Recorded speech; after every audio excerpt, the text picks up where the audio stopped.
नमस्कार, यो news 24 television news 8 मा स्वागत छ। पोखरा जहाज दुर्घटनाले विश्वभर नेपालको कमजोर र खराब छवि प्रस्तुत गरेको छ।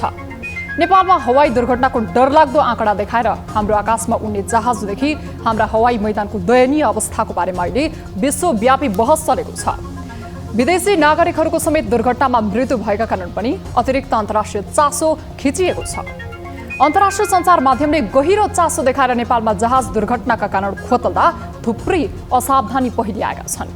एकातिर दुर्घटनाको कारण र पीडादायी परिणाम त छँदैछ, अर्कोतर्फ दुर्घटना पछिको संवेदनशीलतामा समेत नेपालको खिसी उडाइएको छ। नेपाल देशको विपद व्यवस्थापन क्षमतामाथि प्रश्न उठेको छ। पोखरा जस्तो सुगम र ठूलो शहरमा समेत उद्धार एवं व्यवस्थापनमा जुन तहको कमजोरी र लापरवाही देखियो, यसबाट विकट एवं दुर्गम भेगमा हुने दुर्घटनामा झन उद्धार एवं व्यवस्थापन कति निम्छरो होला प्रश्न उब्जिएको छ। दुर्घटनास्थलको संवेदनशीलता, घाइतेहरूको उद्धार, शव सङ्कलनको विधि र प्रक्रिया लगायतका पक्षमा राज्यका सुरक्षा अङ्गहरूले पर्याप्त व्यवस्थापकीय कौशलता देखाउन सकेनन्। पर्याप्त स्रोत साधनको प्रयोगदेखि विपद स्थलमा खटिने जनशक्तिको कौशलता निकै दयनीय देखियो। विपद व्यवस्थापनमा नेपालको अवस्था कति निम्न स्तरको छ भन्ने विषय समेत अहिले अन्तर्राष्ट्रिय सञ्चार माध्यममा बहसको विषय बनेको छ। घटनास्थललाई सुरक्षा अङ्गले नियन्त्रण र निगरानीमा राखेकै अवस्थामा समेत सर्वसाधारणले घटनास्थल र मृतकका शवहरूको विभत्स दृश्य उतारेर छ्यापछ्याप्ती सामाजिक सञ्जालमा पोस्ट गर्ने सिलसिला चलि नै रह्यो। शव सङ्कलनको मापदण्डमा समेत थुप्रै असावधानी देखियो। हवाई दुर्घटनाको भयावह चोट त छँदैछ, त्यसमाथि देशको प्रतिष्ठामा समेत दाग थपिएको छ। अब न्यूज 8 का हेडलाइन्स। 15 जना मन्त्री थप गर्दै आज दोस्रो पटक मन्त्रीमण्डल विस्तार, तैपनि मन्त्री परिषदले पाउन सकेन पूर्णता। भागभण्डा र वरियता मिलाउन उपप्रधानमन्त्री थपेको थपै, महिला सहभागितामा भने उपेक्षा। विमान दुर्घटनाका मृतकको शव बोकेको हेलिकप्टर प्रहरी तालिम केन्द्रमै अवतरण हुन नसक्दा गृह र प्रहरी प्रशासनमाथि प्रश्न। शव पोस्टमार्टममै ढिलासुस्ती भएपछि आफन्तलाई थपियो पीडामाथि पीडा। बलात्कार अभियोगमा दाबी नपुग्ने भन्दै कलाकार पल शाहलाई जिल्ला अदालत तनहुले दियो सफाई। सोही मुद्दामा नवलपरासी पूर्वले दिएको सजाय भुक्तान गर्दैछन् शाह।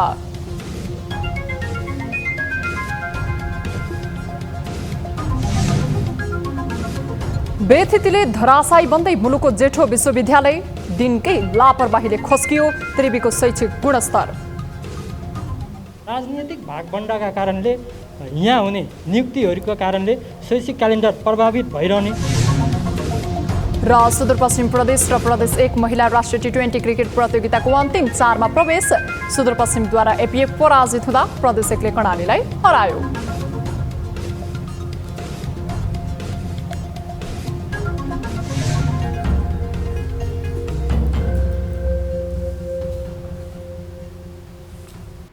हामी निरन्तर न्यूजमा छौं। पुष्पकमल दाहाल प्रचण्ड नेतृत्वको सरकारले अझै पूर्णता पाउन सकेको छैन। दोस्रो पटक सरकार विस्तार गरे पनि 2 मन्त्रालय रिक्त छ। 2 मन्त्रालयको प्रधानमन्त्री प्रचण्ड आफैले जिम्मेवारी लिएका छन्। जनमत पार्टीबाट खानेपानी मन्त्री बनाइएका अब्दुल खानले मन्त्रालय नै अदलबदल भएको भन्दै पदभार ग्रहण गर्न अस्वीकार गरेका छन्। गठबन्धनमा असन्तुष्ट बनेको जनता समाजवादी पार्टीले ती 2 मन्त्रालय पाउने बताइएको छ। शक्ति सन्तुलन मिलाउन भन्दै 4 पार्टीबाट 4 उपप्रधानमन्त्री भइसकेका छन् भने जसपा समेत सरकारमा जाँदा अर्को उपप्रधानमन्त्री पद सृजना गर्नुपर्ने बाध्यता प्रधानमन्त्रीलाई छ। सुशासन र पारदर्शिताको भाषणबाजी गरेको सरकारले भूमिका बेगरको पद सृजना गरेको भन्दै आलोचना सुरु भएको छ। एक रिपोर्ट। मंगलबार दोस्रो पटक विस्तार भएपछि मन्त्री परिषद 23 सदस्यीय बनेको छ। यसमा एमालेका विष्णु पौडेल, माओवादी केन्द्रका नारायण काजी श्रेष्ठ, राष्ट्रिय स्वतन्त्र पार्टीका रवि लामिछाने र राप्रपाका राजेन्द्र लिङदेन समेत गरेर 4 जना उपप्रधानमन्त्री बनेका छन्। सरकारमा सहभागी भएर उपप्रधानमन्त्री नपाएको दल जनमत पार्टी मात्र हो। राष्ट्रपति कार्यालयद्वारा जारी विज्ञप्तिमा उप प्रधानमन्त्रीलाई आफ्नो मन्त्रालय बाहेकको जिम्मेवारी दिइएको छैन, जस अनुसार पौडेललाई अर्थ, श्रेष्ठलाई भौतिक पूर्वाधार तथा यातायात, लामिछानेलाई गृह र लिङ्गदेनलाई ऊर्जा, जलस्रोत तथा सिँचाइ मन्त्रालयको जिम्मेवारी तोकिएको छ। उप प्रधानमन्त्रीको सूची लामो भए पनि उनीहरूले पाउने सुविधा वा अन्य विषयमा खासै ठूलो अन्तर देखिँदैन। अन्य मन्त्रीहरूभन्दा आफू सिनियर देखिन र प्रोटोकलमा आफूलाई माथि राख्नकै लागि उप प्रधानमन्त्री पद सृजना गरिएको हो। यद्यपि मन्त्रीको तुलनामा उप प्रधानमन्त्रीले केही बढी सुविधा भोग गर्न भने पाउनेछन्। उनीहरूलाई सुरक्षाकर्मीको गाडीले स्कटिङ गर्ने गर्छ भने मन्त्रीहरूको पारिश्रमिक सुविधा सम्बन्धी ऐन 2049 अनुसार पनि उनीहरूको पारिश्रमिक र केही सुविधा मन्त्रीको भन्दा बढी हुन्छ। सेवा सुविधा थपिए पनि उनीहरूको खास जिम्मेवारी भने मन्त्री सरह नै हुने भएकाले यस्तो पद खासै महत्त्वको नभई राज्य कोषको दोहन बाहेक केही देखिन्न। गणतन्त्रपछि उप प्रधानमन्त्री बनाउने लहर बढ्दो क्रममा छ। उनीहरूको जिम्मेवारी पनि सेवा सुविधा अनुसार हुनुपर्नेमा यस्तो व्यवस्था कतै भएको देखिन्न। तर राज्य कोषबाट उच्च वरियताको नाममा अर्थतन्त्रमाथिको दोहन भने भइ नै रहेको छ। न्युज 24 टेलिभिजनका लागि राजनीतिक ब्युरो। प्रधानमन्त्री पुष्पकमल दाहाल प्रचण्डले मंगलबार दोस्रो पटक मन्त्री परिषद विस्तार गरे पनि अझै पूर्णता पाउन सकेको छैन। पुस 10 गते प्रधानमन्त्रीमा नियुक्त भएका प्रचण्डले झण्डै 1 महिना पुग्नै लाग्दा दोस्रो पटक मन्त्री परिषद विस्तार गरे पनि पूर्णता दिन सकेनन्। 23 सदस्य रहेको प्रचण्ड नेतृत्वको वर्तमान मन्त्री परिषदको कस्तो छ त भित्री अवस्था, हेरौँ यो रिपोर्ट। राष्ट्रपति विद्यादेवी भण्डारीले मंगलबार 12 मन्त्री र 3 जना राज्य मन्त्री नियुक्त गरेसँगै प्रचण्ड नेतृत्वको मन्त्री परिषद 23 सदस्यीय बनेको छ। यस्तो अवस्थामा मन्त्री परिषदमा पार्टीगत सहभागिता र मन्त्रीहरूको भूमिका चासोको विषय हो। कस्तो छ त मन्त्री परिषदको अवस्था? हालसम्म प्रधानमन्त्री प्रचण्ड सहित 4 जना उप प्रधानमन्त्री, मंगलबार 12 मन्त्री र 3 जना राज्य मन्त्री थपिए। एमालेबाट 1 उप प्रधानमन्त्री सहित 8 जना मन्त्री, माओवादी केन्द्रबाट प्रधानमन्त्री, 1 उप प्रधानमन्त्री सहित 5 जना मन्त्री, साथै 1 राज्य मन्त्री। रासोपा र राप्रपालाई 1-1 उप प्रधान सहित 3-3 मन्त्रालय, साथै रासोपालाई 1 राज्य मन्त्री, जनमतलाई 1 मन्त्रालय। मन्त्री परिषदले पूर्णता पाउन अझै बाँकी। न्युज 24 टेलिभिजनका लागि राजनीतिक ब्युरो। 2 मन्त्रालय आफैसँग राखेर सरकार विस्तार गरेका प्रधानमन्त्री पुष्पकमल दाहाल प्रचण्ड आफ्नो कार्यकाल सफल पार्नै पर्ने दबावमा छन्। तर उनको सरकारमा सहभागी मन्त्रीहरूको राजनीतिक एजेन्डादेखि कार्यक्षमतामै ठूलो विविधता छ। गणतन्त्र र राज संस्थाको वकालत गर्ने राप्रपादेखि राजतन्त्र र राज संस्थाको वकालत गर्ने राप्रपादेखि गणतन्त्र र धर्मनिरपेक्षताको बहस गर्ने एमाले माओवादीका मन्त्रीहरूलाई मिलाएर नतिजा निकाल्ने चुनौती प्रचण्ड सामु छ। आफ्नो कार्यकाल सफल बनाउन अधिकांश पहिलो अनुभव बटुल्दै गरेका मन्त्रीहरूको कार्य सम्पादनबाट कति सफल होलान् त, हेरौँ यो रिपोर्ट। उपप्रधान तथा ऊर्जा मन्त्रीमा राष्ट्रिय प्रजातन्त्र पार्टीका राजेन्द्र लिङ्गदेन आफ्नो टिमसहित सत्ता यात्रामा जुटेका छन्। पार्टी विभाजनपछि पनि पार्टीलाई जनतामाझ पुर्याउन सकेका लिङ्गदेन राजनीतिक मुद्दाको हिसाबले राज संस्था, हिन्दू धर्म र संघीयता विरोधी हुन्। मन्त्रीको शपथपछि उनी आफ्ना पार्टीका सबै मन्त्रीलाई लिएर मन्त्रालय नगई पहिले पशुपतिनाथ मन्दिरमा पुगे। त्यसपछि मन्त्रालयमा पदभार ग्रहणको क्रममा मन्त्रालय सानो ठूलो नहुने बताउँदै आफ्ना सामु अवसर र चुनौती दुवै रहेको बताए। हामी सरकारमा आउने क्रममै भन्यो कि सरकारमा गयो भने त बिग्रिहाल्छ हैन, जानै हुन्न है राजेन्द्र लिङ्गदेन जस्तो मान्छेहरू भनेपछि नेपालको सन्दर्भमा सरकारमा जानु, मन्त्री हुनु भनेको नै चुनौतीपूर्ण जस्तो चाहिँ नै ठानिन्छ कि त्यहाँ गएपछि मान्छे बिग्रिन्छ नै। त्यसकारणले नबिग्रेको मान्छेहरू जानुहुन्न भन्ने हिसाबले मेरा शुभेच्छुकहरूले बिहानसम्म पनि कतिले सुझावहरू दिइराख्नु भएको थियो। त्यसकारणले लाग्छ यो चुनौतीपूर्ण छ, तर म यसलाई चाहिँ अवसरमा परिणत गर्छु। भ्रष्टाचार गर्नु आमाको रगत पिउनु सरह हो भन्ने गरेका लिङ्गदेनसँग ऊर्जा क्षेत्रमा गर्नुपर्ने काम र जलस्रोतको उपयोग गर्ने काममा कतिको सफल हुन्छन् समयले बताउनेछ। यता एमाले महासचिव शङ्कर पोखरेललाई पराजित गर्दै सांसद निर्वाचित भएकी रेखा शर्मा सञ्चार मन्त्री बनेकी छन्। पहिलो पटक मन्त्री बनेकी उनले पदभार ग्रहणपछि प्रतिक्रिया दिँदै आफूले विषयवस्तु नै नबुझेको प्रतिक्रिया दिइन्। सबै अनुभवका सबै हिसाबले मेरो निम्ति स्वाभाविक नयाँ हो यो।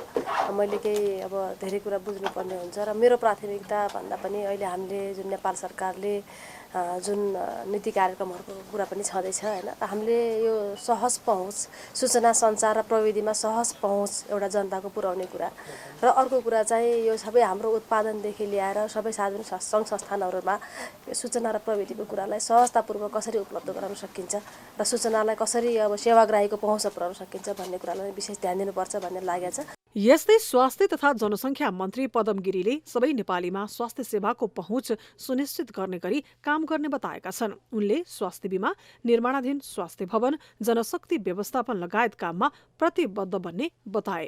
सबै पालिकाहरूमा चाहिँ अस्पतालहरू 5 देखि 15 बेडसम्मको अस्पतालहरू निर्माणको प्रक्रियामा छन्। थुप्रै ठाउँहरूमा अब भवनहरू बन्दैछन्, निर्माणको चरणमा छ।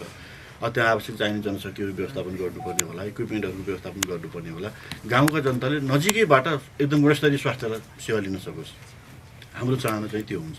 विश्वासको मतपछि प्रधानमन्त्री प्रचण्डले अभूतपूर्व समर्थन पाएको भन्दै राष्ट्रिय सहमतिको सरकार बनेको बताउँदै आएका छन्। उनको मन्त्री परिषद सदस्यहरू पहिलो पटक संसद छिरेकादेखि लामो समय मन्त्रालय सम्हालेका व्यक्तिहरू पनि छन्। अझ केही त राजनीतिमा आएको 1 वर्ष पनि नबित्दै मन्त्री बनेका छन्। यस्तो अवस्थाको मन्त्री परिषद र दलीय प्रभावका बीच हुने कार्य सम्पादनका कारण पनि प्रचण्डलाई चुनौती थपिएको छ। अनुभवले मात्रै काममा सफल असफल हुने विषय नभए पनि मन्त्रालय, कर्मचारी र नीतिगत विषय विज्ञताको आधारमा मन्त्रीहरूको काम प्रभावकारी हुने नहुने निर्क्योल हुनेछ। त्यसैले 2 पटक प्रधानमन्त्री हुँदा सफल नभए पनि नयाँ दलका नयाँ सांसद मन्त्रीसँगै भाषण कम र काम धेरै गर्छु भनेका प्रधानमन्त्री प्रचण्डका लागि यो कार्यकाल सम्भावना भन्दा चुनौतीले थिचिएको देखिन्छ।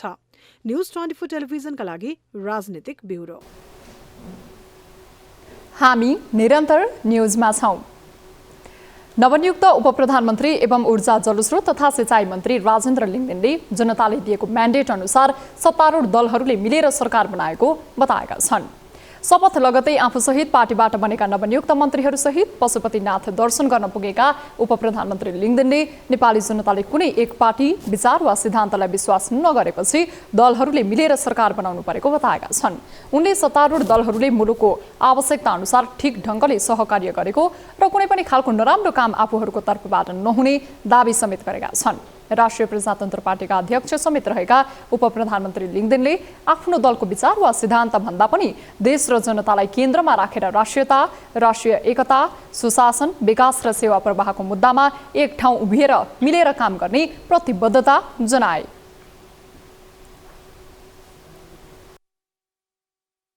आगामी 5 वर्षमा ऊर्जा, जलस्रोत र सिँचाइको क्षेत्रमा हामीले योजनाबद्ध ढङ्गले प्राथमिकतामा राखेर गर्नुपर्ने कामहरू के हुन् र कसरी हामी अगाडि जान सक्छौँ, हाम्रो आवश्यकता प्राथमिकताहरू निर्धारण गर्न र 5 वर्षीय एउटा रणनीतिक योजना बनाउनको लागि अहिले एउटा कार्यदल चाहिँ गठन गर्ने निर्णय गरेका छौँ। पहिलो निर्णय चाहिँ आफूले रोजाइ अनुसारकै मन्त्रालय पाएकोमा पनि मन्त्री लिङ्गदेन खुसी छन्। उनले शुभ कार्य गर्नुअघि देवी देवताको दर्शन गर्ने चलन अनुसार नै आफूहरूले पदभार ग्रहण गर्नुअघि पशुपतिनाथको दर्शन गरेको बताएका छन्। नवनियुक्त शहरी विकास मन्त्री विक्रम पाण्डेले सबैभन्दा पहिला देशभरका ट्विन विस्थापित गरेर झुलुङ्गे पुल बनाउने प्रतिबद्धता व्यक्त गरेका छन्। मंगलबार शहरी विकास मन्त्रीको शपथ ग्रहणपछि मन्त्रालयमा पदभार ग्रहण गर्दै मन्त्री पाण्डेले नेपालको पश्चिममा खोलामा झुलुङ्गे पुल नहुँदा मानिसहरूको ट्विनबाट खोला तर्दा खोलामा खसेर मृत्यु भइरहेको भन्दै सबैभन्दा पहिला मन्त्रालयले ट्विन हटाएर झुलुङ्गे पुल बनाउने बताएका छन्। उनले ट्विन हटाएर झुलुङ्गे पुल बनाउन नसक्ने मन्त्रालयको औचित्य पनि नहुने बताएका छन्। मन्त्री पाण्डेले अब नेपालको कालीगण्डकी क्षेत्रमा हरेक आधा घण्टाको फरकमा झुलुङ्गे पुल निर्माण गरिने बताएका छन्। उनले शहरी विकास मन्त्रालयमा गर्नुपर्ने कामको प्राथमिकताको आधारमा आफूले काम गर्ने पनि बताएका छन्। मन्त्री पाण्डेले विकास निर्माणका काम के कारण रोकिएको हो, छानबिन गरी भएका समस्या तत्काल समाधान गर्ने योजना रहेको समेत बताएका छन्। जुन आवश्यकता छ, जुन रोकिरहेको चाहिँ के कारणले काम रोकिएको छ, किन हुन सकेको छैन र त्यसलाई कसरी समस्याको समाधान गर्ने, यी हुन नसकेका कामहरूलाई छिटोभन्दा छिटो चाहिँ अगाडि बढाउने र नयाँ योजनाहरू थप गर्दै लाने हामीले सोचेका छौँ। मन्त्री पाण्डेले आफूले शहरी विकास निर्माणको विषयमा जानकारी भएकाले कुनै स्वार्थ नबाजिने दाबी समेत गरेका छन्। नवनियुक्त स्वास्थ्य तथा जनसङ्ख्या मन्त्री पदम गिरीले सबै नेपालीमा स्वास्थ्य सेवाको पहुँच सुनिश्चित गर्ने गरी काम गर्ने बताएका छन्। मंगलबार स्वास्थ्य तथा जनसङ्ख्या मन्त्रीको शपथ ग्रहणपछि मन्त्रालयमा पुगेर कार्यभार सम्हाल्दै मन्त्री गिरीले यस्तो बताएका हुन्।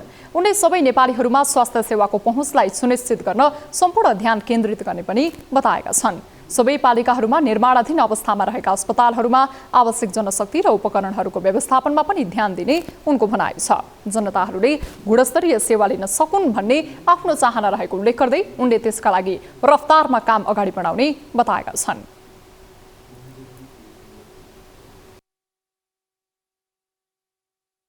आम नेपाली जनताको, खास गरी सीमान्तकृत जनताहरू, उपेक्षा क्षेत्रको जनताहरू, पछाडि परेको जनताहरू, विपन्न जनताहरूसम्म चाहिँ स्वास्थ्य सेवाको पहुँचलाई सुनिश्चित गर्ने कुरा हाम्रो मुख्य चुनौती हो।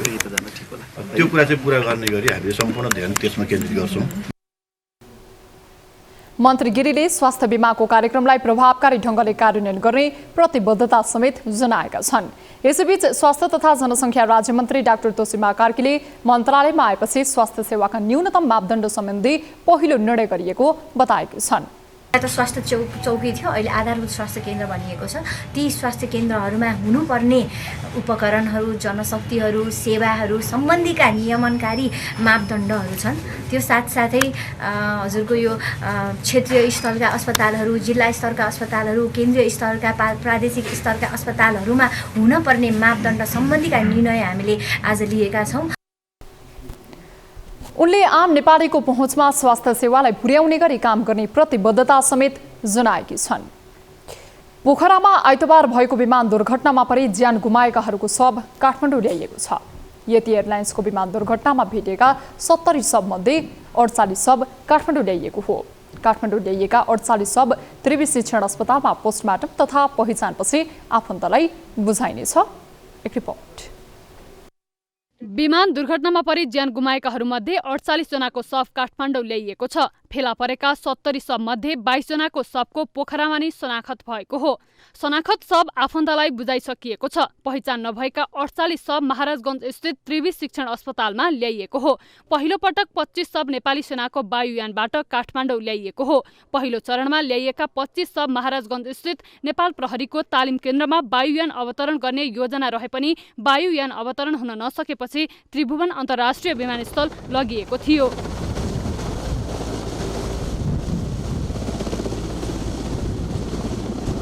त्रिभुवन अन्तर्राष्ट्रिय विमानस्थलमा वायुयान अवतरणपछि 15वटा एम्बुलेन्स मार्फत ती शवलाई त्रिवी शिक्षण अस्पताल महाराजगञ्ज ल्याइएको हो।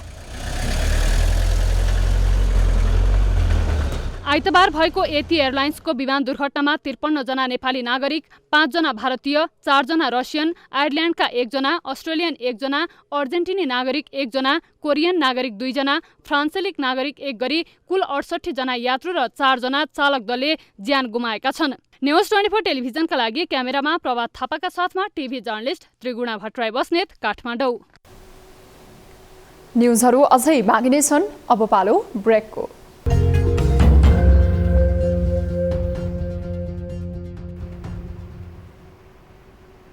हामी निरन्तर न्युजमा छौं।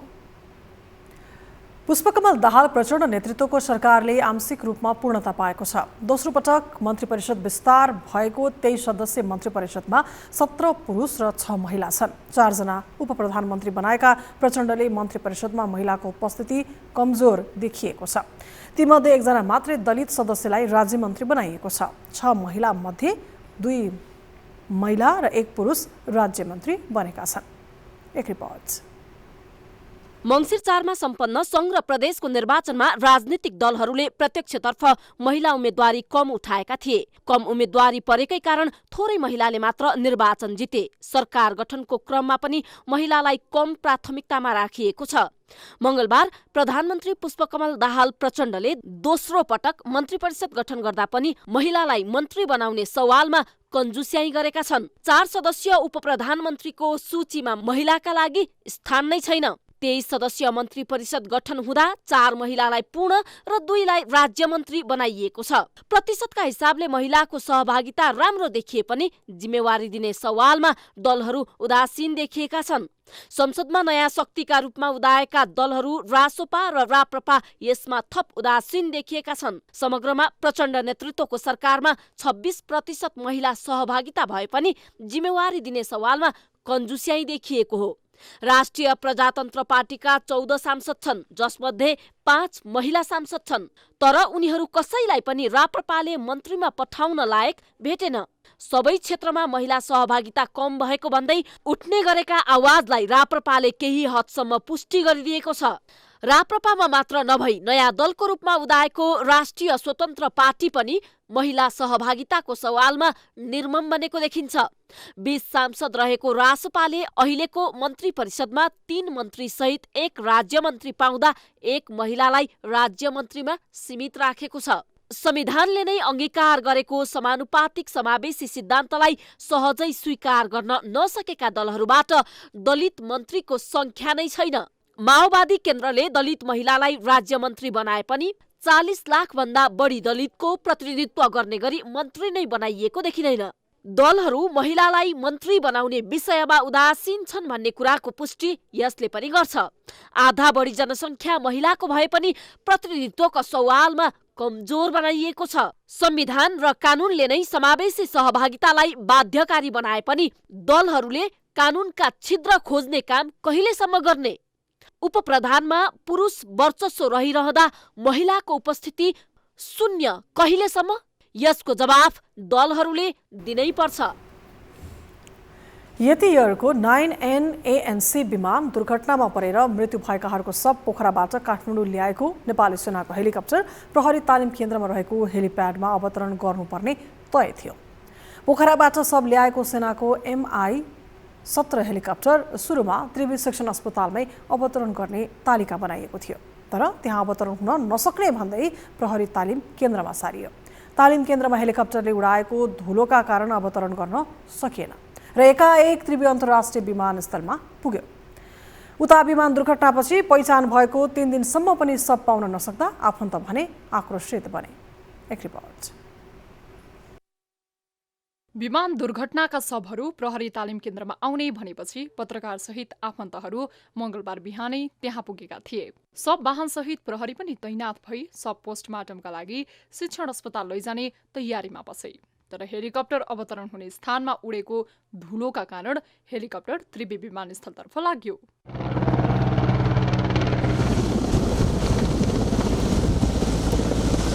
तालिम केन्द्रमा अवतरण गर्न लागेको हेलिकप्टर धुलो उडेपछि अवतरण नै गर्न सकेन। सामान्यतया हेलिकप्टर अवतरण गर्दा धुलो भएको स्थानमा पानी हालेर धुलो नउड्ने बनाउनुपर्छ। प्रहरी तालिम केन्द्रमै हेलिकप्टर अवतरण हुने भएपछि सामान्य व्यवस्थापन समेत हुन नसक्दा हेलिकप्टर अवतरण समेत हुन सकेन। पोखरा स्वास्थ्य विज्ञान प्रतिष्ठानमै अधिकांश शवको पहिचान भइसकेको थियो। शव पहिचान भए पनि आफन्तहरू शव पाई आफ्नो धर्म संस्कार अनुसार अन्तिम सद्गत गर्ने भन्दै कुरिरहे। आफन्तहरूले शव पोस्टमार्टममै ढिलासुस्ती भएको भन्दै प्रतिष्ठान परिसरमै आक्रोश समेत व्यक्त गरिरहेका थिए।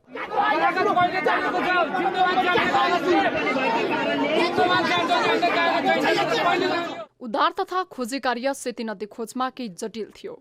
जसोतसो भेटिएका शवहरू सङ्कलन गर्ने र भण्डारण गर्ने काम गर्नाले नै आफन्तहरू थप पीडा भोग्न बाध्य बन्न पुगेका छन्।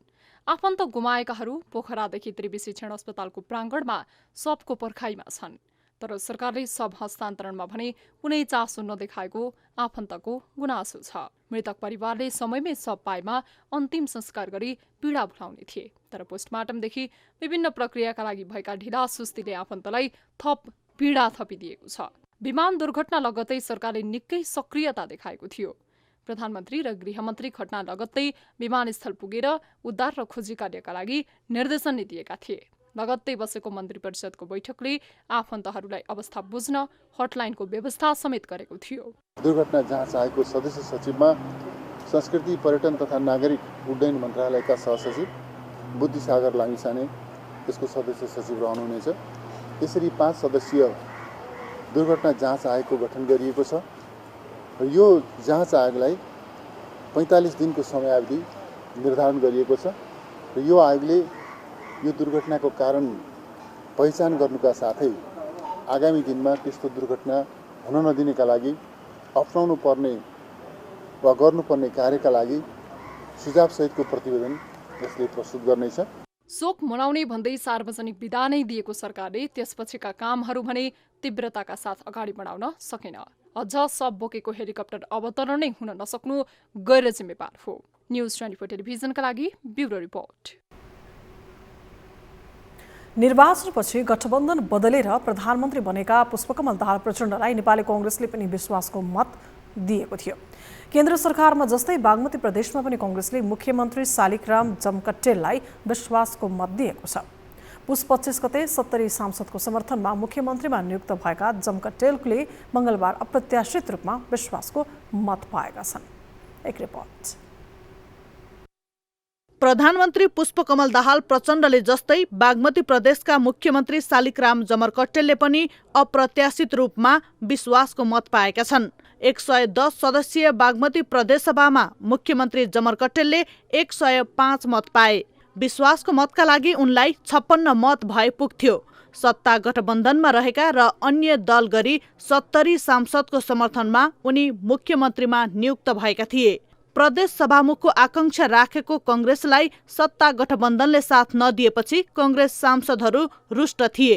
तर मुख्यमन्त्री जमकट्टेलले मंगलबार सत्ता गठबन्धन बाहिरको दल कांग्रेसबाट पनि विश्वासको मत पाए। सभामुख चयन प्रक्रियामा पनि एक्लिएको कांग्रेसले केन्द्रको निर्देशन अनुसार नै जमकट्टेललाई विश्वासको मत दिए। धेरै बार्गेनिङ गरेर सत्ता लोलुपताप्रति हामीले लक्षित गरेका हौँ। सत्ता लोलुपता भन्दा पनि हामी जनतासँग कर्तव्यनिष्ठ र जनताको अधिकारलाई सुनिश्चित गर्ने पार्टी हो। प्रजातान्त्रिक अभ्यासमा हामी अगाडि बढ्ने, त्यही अनुरूप नै हामीले अगाडि बढेर आज मतदान गरेका हौँ। प्रदेश सभा सभामुख र उपसभामुखलाई मतदान नगरेको एकीकृत समाजवादीले पनि मुख्यमन्त्री जमकट्टेललाई विश्वासको मत दिएको छ। सरकार गठनकै बेला समर्थन गरेको नेकपा यसले आफ्नो कर्तव्य पूरा गरेको जनाएको छ। सरकार बनाउनको लागि हाम्रो सहयोग हुन्छ भनेर हामीले चाहिँ नि त्यति बेला नेकपा एकीकृत समाजवादीको 7 जना जो सभासदहरू हुनुहुन्छ माननीयहरू, उहाँहरूको दस्तखतसहित हामीले चाहिँ नि सरकार बनाउनलाई सहयोग गरेका थियौँ। यो 25 गतेको कुरा हो। त्यसपछि आज मुख्यमन्त्रीले संसदमा विश्वासको मत माग्नुभयो। हामीले विश्वासको मत दियौँ। सरकारमा हामी जाँदैनौँ। 110 सांसद रहेको बागमतीमा नेपाल मजदुर किसान पार्टीले जमकट्टेलको विपक्षमा मतदान गरे। सभामुख भुवन कुमार पाठक विश्वासको मतमा सहभागी भएनन् भने राप्रपाको एक सांसद अनुपस्थित रहेका थिए। आफूले पाएको यो मतलाई विश्वाससँगै चुनौती पनि सम्झेर सबैको हितमा काम गर्ने जमकट्टेलले प्रतिबद्धता जनाएका छन्। मेरो नेतृत्वमा रहेको बागमती प्रदेशको सरकारलाई जुन राजनीतिक दलहरूले समर्थन गरेर विश्वासको मत दिनुभएको छ, सरकारलाई एउटा उत्साह पैदा गर्नुभएको छ र यो उहाँहरूको विश्वास र उत्साहलाई आगामी दिनमा हामीले सरकारको काम कारबाही अगाडि बढाउने क्रममा चाहिँ म पूर्ण रूपमा ध्यान दिँदै यसको उच्च सम्मान गर्दै अगाडि बढ्ने कुरा म व्यक्त गर्न चाहन्छु। मुख्यमन्त्री जमकट्टेललाई नेपाली कांग्रेसको 37, नेकपा एमालेको 27, नेकपा माओवादी केन्द्रको 21, राष्ट्रिय प्रजातन्त्र पार्टीको 11, नेकपा एकीकृत समाजवादीको 7 र हाम्रो नेपाली पार्टीको 2 जनाले विश्वासको मत दिएका थिए। न्युज 24 टेलिभिजनका लागि मकवानपुरबाट क्यामेरामा वासुदेव विष्टका साथमा टिभी जर्नलिस्ट सुनिता विष्टको रिपोर्ट। कलाकार पल शाहलाई जिल्ला अदालत तनहुले सफाई दिएको छ। मंगलबार जिल्ला न्यायाधीश कमल प्रसाद आचार्यको इजलासले दाबी नपुग्ने भन्दै बालिका बलात्कार अभियुक्त कलाकार पल शाहलाई सफाई दिएको हो। जिल्ला अदालत तनहुँका न्यायाधीश आचार्यको एकल इजलासले कलाकार शाहलाई सफाई दिएको उनका कानुन व्यवसायी कमला मोहन वाग्लेले जानकारी दिए। जिल्ला अदालतले शाहका म्यानेजर कृष्ण जोशीलाई पनि सफाई दिएको छ। एक बालिकालाई बलात्कार गरेको आरोपमा तनहुँ र नवलपरासी पूर्वमा शाहमाथि मुद्दा दायर भएको थियो। सोही मुद्दामा जिल्ला अदालत नवलपरासी पूर्वले भने शाहलाई बाल यौन दुरुपयोग गरेको ठहर गर्दै 2 वर्ष 6 महिना जेल सजाय र पीडितलाई 10 लाख रुपैयाँ क्षतिपूर्ति दिनुपर्ने फैसला गरेको थियो। जिल्ला सरकारी वकिलको कार्यालय तनहुँले पल विरुद्ध अधिकतम 14 वर्ष कैद सजायको माग गर्दै अभियोग पत्र अदालतमा दर्ता गरेको थियो। नाबालिग गायिकालाई झुटो प्रेमको बहाना गरेर पोखरा, तनहुँ र नवलपुरमा पटक पटक पलले बलात्कार गरेको भन्दै उनका परिवारले तनहुँ प्रहरीमा उजुरी दिएपछि पक्राउ परेका शाह अहिले जेलमै रहेका छन्। हामी निरन्तर न्युजमा छौं। त्रिभुवन विश्वविद्यालय नेपालकै ठूलो र पुरानो विश्वविद्यालय हो। यो विश्वविद्यालयमा विदेशबाट समेत पढ्न आउने विद्यार्थीहरूको संख्या उल्लेख्य छ। तर ठूलो, पुरानो र अन्तर्राष्ट्रिय जगतमा चिनिएको त्रिवीको स्थिति भने बिजोग छ। यहाँ रहेका व्यतिथिका चाङको कुरा गरिसाध्दै छैन। त्रिवीको अव्यावहारिक र गैर जिम्मेवार प्रवृत्तिले हैरान छन् विद्यार्थीहरू। हैरानी मात्रै होइन, त्रिवीको गैर जिम्मेवार प्रवृत्तिले विद्यार्थीको भविष्यमाथि नै खेलबाड भइरहेको छ। एक रिपोर्ट। त्रिभुवन विश्वविद्यालय नेपालका लागि मात्रै होइन, विदेशी विद्यार्थीहरूका लागि पनि आकर्षणको थलो मानिन्छ। यहाँ भारत लगायत अन्य मुलुकका विद्यार्थीहरू समेत पढ्न आउने गरेका छन्। तर लाखौं विद्यार्थीहरूलाई शैक्षिक उपाधि प्रदान गर्ने यो विश्वविद्यालयभित्र सयौं व्यतिथिका चाङ चुलिएका छन्। 2016 सालमा स्थापना भई 2069 साल पुस 24 गतेदेखि केन्द्रीय विश्वविद्यालयको मान्यता प्राप्त गरेको यो थलोमा त्यति नै पुराना व्यतिथिहरूले जरा गाडेका छन्।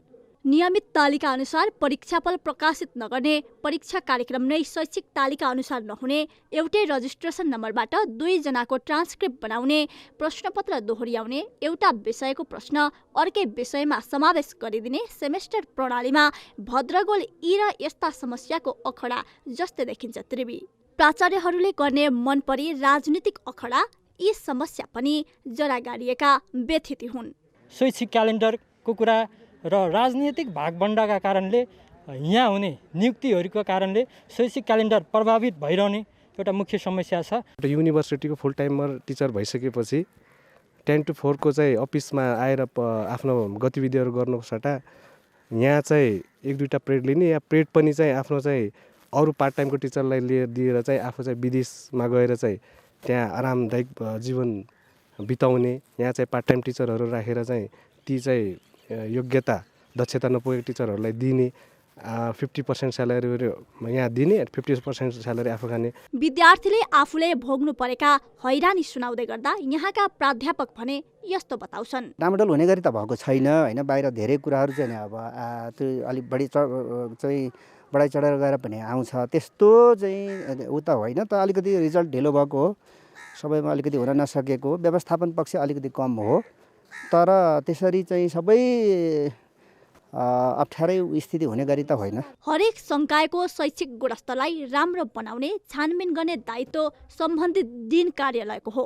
तर डिनका प्रमुखहरू भने यसप्रति गैर जिम्मेवार रूपमा प्रस्तुत भएको पुष्टि गर्ने थुप्रै आधार छन्। विद्यार्थीहरूको भविष्यलाई नै प्रभावित पार्ने गरी व्यथिति झाँगिएको यो अवस्थामा डिन कार्यालय सधैँ आफ्नो बचाउमै व्यस्त रहनुबाट पनि दोषारोपण गर्दै गैर जिम्मेवार बनिरहेको कुरालाई पुष्टि गर्छ। बल्ल तल्ल जाँच भएर आउँछ, नेपाल अधिराज्यभरिको चाहिँ कपीहरू कलेक्सन बल्ल आउँछ। यहाँ सबै कलेक्सन नभइकन हामी कपी डिस्ट्रिब्युसन गर्नु मिल्दैन। कपी डिस्ट्रिब्युसन बल्ल त्यो सबै कलेक्सन भइसकेपछि कपी डिस्ट्रिब्युसन गरिसकेपछि सम्बन्धित टिचरलाई गइसकेपछि हामी त भन्छौँ टाइम अनुसार ल्याइदिनु भनेर। अब त्यहाँनिर फेरि कसैको चाँडै आउँछ, कसैको ढिला आउँछ, विभिन्न कारणवश होइन। त्यसले गर्दाखेरि एक पक्ष द्विपक्ष भनेको त्यसरी असर पर्न जान्छ। विश्वविद्यालय राजनीतिक खेलको थलो होइन। यहाँ विद्यार्थीले सहज रूपमा शिक्षा आर्जन गर्न पाउनुपर्छ। मुलुकको शिक्षा क्षेत्रको धरोहरका रूपमा चिनिएको त्रिवी नै चलखेल व्यथिति र विसङ्गतिको अखडा भए मुलुकले कस्तो जनशक्ति पाउने प्रश्न गम्भीर छ। हरेक सरकारले त्रिवीको सुधारका लागि प्रतिबद्धता गर्दै आएको छ। हरेक शिक्षा मन्त्रीले त्रिवीकै समस्याबारे विषय उठान त गर्छन्, तर सुधारको नतिजा भने दिन सकेका छैनन्। मुलुकले मङ्गलबार मात्रै नयाँ शिक्षा मन्त्री पाएको छ। शिक्षा मन्त्रीमा शिशिर खनालले पदभार ग्रहण गरिसकेका छन्। शिक्षा क्षेत्रमा सुधारको वकालत गर्दै आएका उनलाई अब त्रिवीको व्यथिति निमिट्यान्न पार्दै समग्र शिक्षा देशको सुधारमा समेत काम गर्ने अवसर छ। प्राविधिक र प्रशासनिक कारण देखाउँदै त्रिवीमा मौलाएको व्यथिति नहटे नेपालको शिक्षाको गुणस्तरमाथि नै प्रश्न चिन्ह उठ्नेतर्फ सरकार सचेत हुन आवश्यक देखिन्छ। न्युज 24 टेलिभिजनका लागि क्यामेरामा महेश्वर केसी र अशोक मानन्दरका साथ टिभी जर्नलिस्ट ज्योत्सना घिमिरे काठमाडौँ। अब बिजनेस न्युज।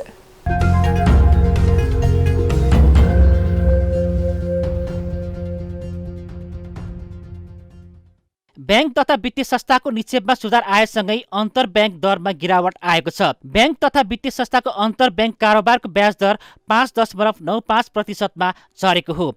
बैंक तथा वित्तीय संस्थाको कुल निक्षेप 53 खर्ब 32 अर्ब रुपियाँ पुगेको छ। यो आँकडा हालसम्मकै उच्च हो। तरलताको सहजताले अन्तर्ब्याङ्क दरमा गिरावट आएको हो। वाणिज्य ब्याङ्कमा 47 खर्ब 1 अर्ब, विकास ब्याङ्क र फाइनेन्स कम्पनीमा 6 खर्ब 31 अर्ब निक्षेप रहेको छ। प्रणालीमा 12 अर्ब निक्षेप थपिँदा कर्जा प्रवाह 6 अर्ब रुपियाँ मात्रै भएको छ। वित्तीय प्रणालीमा 47 खर्ब 90 अर्ब कर्जा परिचालन भएको छ, जसमा वाणिज्य ब्याङ्कको 42 खर्ब 42 अर्ब कर्जा परिचालन भएको छ भने विकास ब्याङ्क र फाइनेन्स कम्पनीको 5 खर्ब 48 अर्ब कर्जा प्रवाह भएको छ। कर्जा निक्षेप अनुपात अर्थात् सिडी रेसियो 86.47% कायम भएको छ।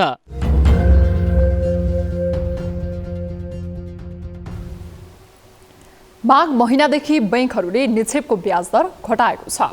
बैंकहरूले 12.133% रहेको साधारण मुद्दतीको ब्याज 11%मा झारेका छन् भने साधारण बचतको ब्याज 6%मा झारेका छन्।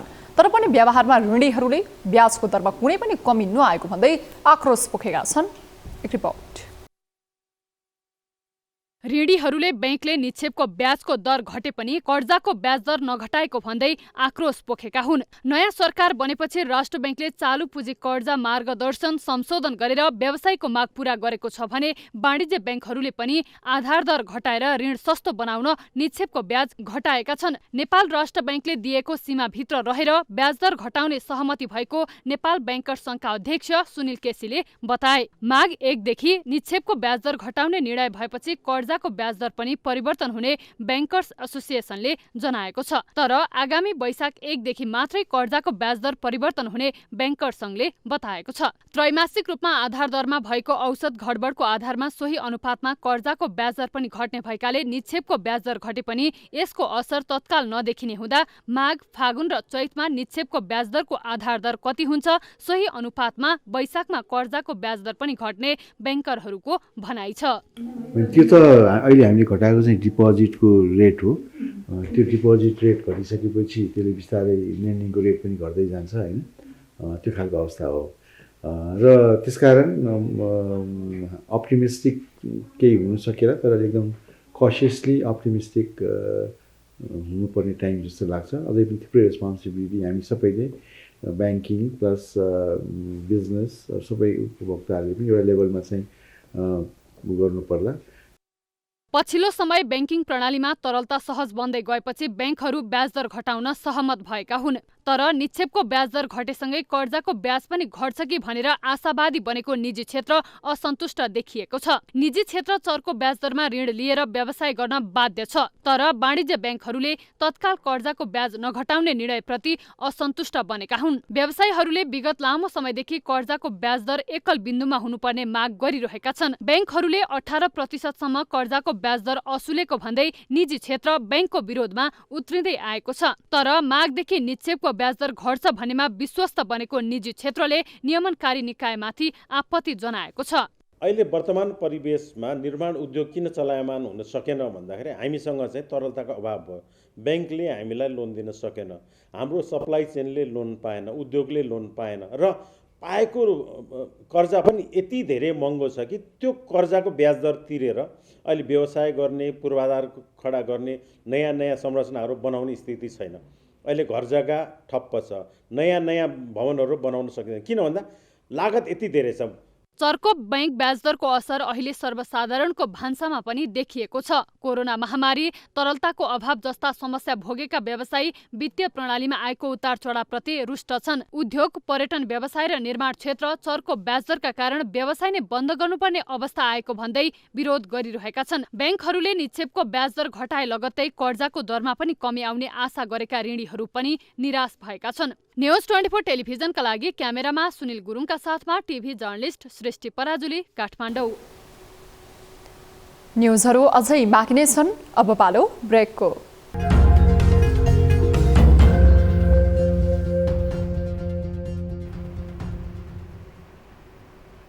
हामी निरन्तर न्युजमा छौँ। अब स्पोर्ट्स न्युज।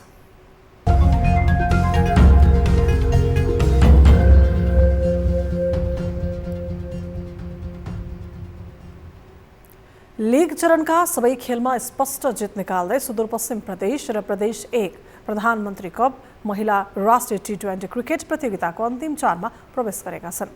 इटहरीको जनता पार्कमा सम्पन्न दिनको दोस्रो खेलमा सुदूरपश्चिम प्रदेशले विभागीय टोली APF क्लबलाई 4 विकेटले हराउँदा प्रदेश 1ले कर्णाली प्रदेशलाई 10 विकेटले पराजित गरेको छ। दुवै टोली समूह विजेता बन्दै अन्तिम 4मा प्रवेश गर्दा पराजय भोगेको APF समूह A को उपविजेता बन्दै सेमिफाइनलमा प्रवेश गरेको छ। प्रतियोगितामा अब समूह Bबाट उपविजेताको टुङ्गो लाग्न बाँकी छ। प्रदेश 1ले सबै खेलमा स्पष्ट जित निकाल्दै समूह विजेता बन्दा दोस्रो र तेस्रो स्थानमा समान 2-2 अङ्क जोडेका टोली दुवै लुम्बिनी र मधेस बीचको भिडन्तपछि उपविजेताको टुङ्गो लाग्नेछ। प्रतियोगितामा बुधबार समूह चरणका अन्तिम खेल हुनेछन्। दिनको पहिलो खेल मधेस प्रदेश र लुम्बिनी तथा दोस्रो खेल बागमती प्रदेश र गण्डकी प्रदेश बीच हुनेछ। हामी निरन्तर न्युजमा छौँ। अब वेदर अपडेट।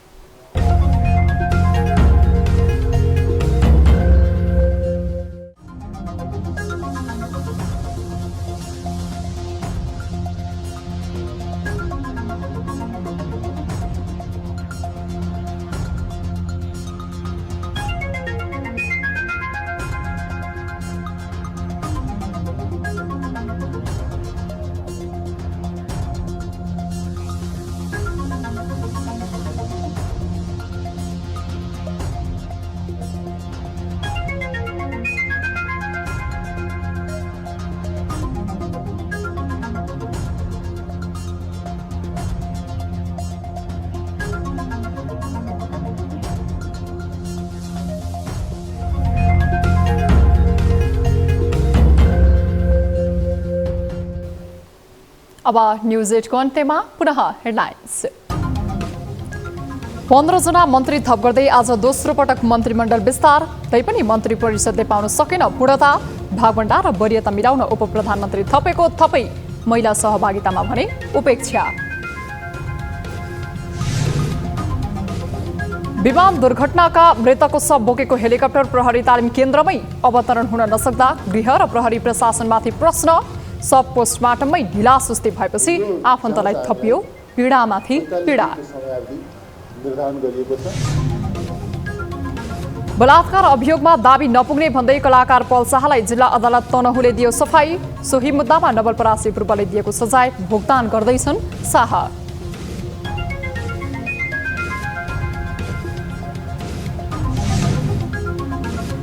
बेथितिले धराशायी बन्दै मुलुकको जेठो विश्वविद्यालय, दिनकै लापरवाहीले खस्कियो त्रिवीको शैक्षिक गुणस्तर। राजनीतिक भागभण्डाका कारणले यहाँ हुने नियुक्तिहरूको कारणले शैक्षिक क्यालेन्डर प्रभावित भइरहने र सुदूरपश्चिम प्रदेश र प्रदेश 1 महिला राष्ट्रिय T20 क्रिकेट प्रतियोगिताको अन्तिम 4मा प्रवेश। सुदूरपश्चिमद्वारा APF पराजित हुँदा प्रदेश 1ले कर्णालीलाई हरायो।